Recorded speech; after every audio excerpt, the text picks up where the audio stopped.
I am a mother of 3 children who came to me in one fell swoop, it felt like. But before they came in grand succession, I had a 5-year period of unexplained infertility. It felt like my heart was constantly being drained from my chest.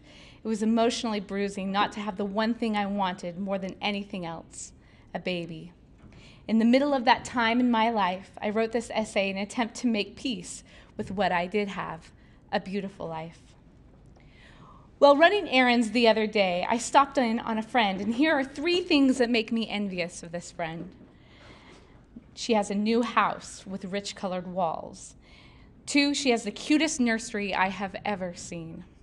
3, and she has 3 gorgeous, and I'm not just saying this, 3 gorgeous children. So I'm getting the tour of this new home, and we're taking turns kissing the 4-year-old and the 2-year-old as they scatter around my feet. The 4-year-old is showing me the Christmas tree she decorated all by herself, and the 2-year-old is showing me tricks on the new microfiber couch, a must-have if you have children. The boy is in his swing, the baby boy is in his swing, fast asleep, hunkered down by 2 heavy facial cheeks. It is my dream, and she is living it. Before I get too emotional, I decide it's best to leave. The 4-year-old is demanding that I try the lemon drops from the natural food store, and I can't say no to lemon drops. We sit at the bar in the kitchen, looking at the perfect shade of gray she chose for the Art Deco tile. I am this close to feeling sorry for myself when my friend heaves a great sigh and says, "I have to be honest with you." Her voice is shaky. "This life is so hard. It's so hard, and I don't know how to do it." And I blurt out something that gets smothered by, "I haven't been to the store in days, and we are completely out of food. How am I supposed to go to the store with 3 kids? It's impossible. I could wait for my husband to get home, but when he's home, I want to be home, or I will never see him." And I see this moment as an epic moment to give service. "Go right now," I said. "I'm here, and I'll hang out with the kids. I would love to." The 4-year-old and I are nodding at each other. "I don't want to go to the store." My friend starts walking around the kitchen in circles. "I know you would do that for me, but I don't want to go, because if I did, I'd get 15 minutes out of that door and my baby would start crying, and I haven't pumped. I couldn't leave here with a crying baby, and I can't take the crying baby. I feel immensely guilty all around." "Take the baby," I offer.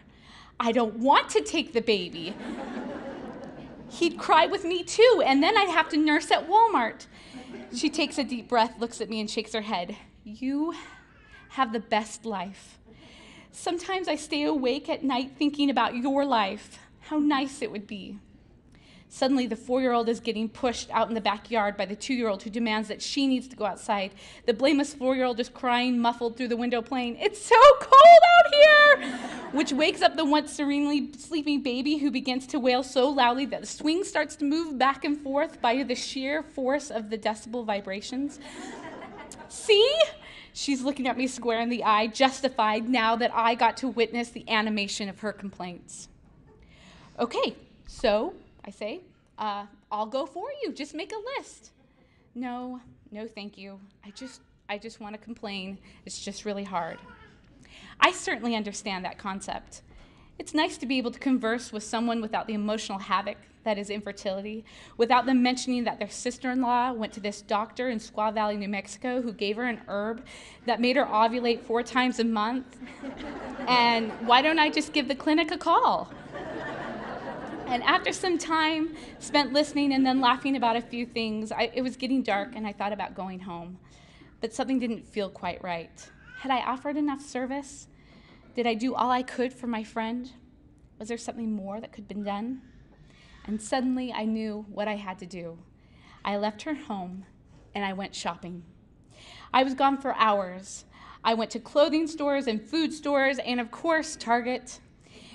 I tried on clothes and smelled different cheeses and sang along to blaring Christmas music. I stopped to talk to people that I ran into and ask their opinions on gifts I was contemplating. I waited at the tasting booths for them to refresh so that I could try the spinach penne pasta just one more time. I hung out at listening booths, and I played the PlayStation 3 demo and killed it, I might add. And when I got hungry, I went to my favorite restaurant, and I just sat, enjoying every single bite. And I thought about my friend. In my mind, I could see her putting jammies on her 4-year-old, fishing the 2-year-old out of the tub, and promising her swinging baby that she would be right there for a fulfilling nursing session. Because if she was going to be envious of my lifestyle, I might as well live it up for her. And I hope she would do the same for me.